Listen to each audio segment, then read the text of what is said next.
ឆ្នាំជាមួយខ្ញុំតែឥឡូវជុំហីបាច់ខូចចិត្តអីទេគេមកឲ្យទៅយើងរំសបាយរំបដាលហុំកុំបដាលកុំទៅខ្វល់មានណាជឿចាប់ជាងខ្ញុំទេនំអន់សមបងមួយត្រៀមទុកជូននួនល្អនំអន់សមបងមួយត្រៀមទុកជូននួនល្អព្រមទាំងនំកងពីផងទុកជូនស្នេហ៍ស្នងក្នុងពេលខ្ញុំបានអូនបានយូរពេកបងក៏មិនឃើញមាសឆ្អិនអូនបាត់យូរពេកបងក៏មិនឃើញនាងឆ្អិនឬក៏មានស្នេហ៍ចៅចិនអូនមិនសូវបិនញ៉ាំនំអន់សមនំបងតែមួយបងដាក់មិនហ៊ានលែងដៃនំបងតែមួយបងដាក់មិនហ៊ានលែងដៃបែកយើងចង់ប្អូនហើយថ្លៃព្រមតែចាំពីស្រីថាមករកខំសួននាងស្គាល់តាហើយដល់វ័យមិនឃើញប៉ុនលោកខំសួននាងស្គាល់តាហើយដល់វ័យមិនឃើញប៉ុនលោក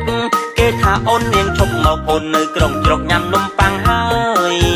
ខូនចិនពេកយប់ឡើងដេកមិនលួងឡើយខូនចិនពេកយប់ឡើងដេកមិនលួងឡើយដេកអោបអន្សមត្រាំត្រើយទឹកភ្នែកជុំខ្នើយចុចជ្រេចុចច្រូចព្រះបើប្អូនខ្ញុំឈរដូចធ្វើមាត់ឡើងស្រួចព្រះបើប្អូនខ្ញុំឈរដូចធ្វើមាត់ឡើងស្រួចលែមលើមនៅក្បែរបងអួចអន្សមហងប្រូចចំកន់ដើមមាត់ហើយគិតទៅសំឆ្នោតសាច់ឡើងក៏ហមដល់ពេលប្អូនទៅចេញទឹករីងគេលេងមកហោបាយប្រុសយើងកុំជឿសម្ដីមនុស្សស្រីនិយាយក្រហកស្អប់ប៉ានំអន់សមបងមួយត្រៀមទុកជូននួនល្អនំអន់សមបងមួយត្រៀមទុកជូននួនល្អ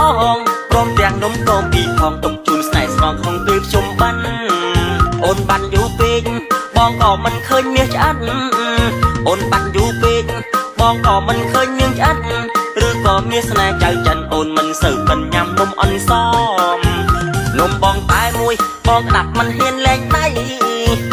នំបងតែមួយបងដាក់មិនហ៊ានលែងដៃបែកយើងចង់ប្អូនហើយថ្លៃព្រមតែចាំពីស្រីថាមករកខំសួននាងស្គាល់តាហើយដល់វ័យមិនឃើញប៉ុនលោកខំសួននាងស្គាល់តាហើយដល់វ័យមិនឃើញប៉ុនលោកគេថាអូននាងឈប់មកអូននៅក្រុងជ្រកញ៉ាំនំប៉័ងហើយខូនចិនពេកយប់ឡើងដេកមិនលួងឡើយខូនចិនពេកយប់ឡើងដេកមិនលួងឡើយដេកអោបអន្សមត្រាំត្រើយទឹកភ្នែកជុំខ្នើយចុចជ្រេចុចច្រូចព្រះបើប្អូនខ្ញុំឈរដូចធ្វើមាត់ឡើងស្រួចព្រះបើប្អូនខ្ញុំឈរដូចធ្វើមាត់ឡើងស្រួច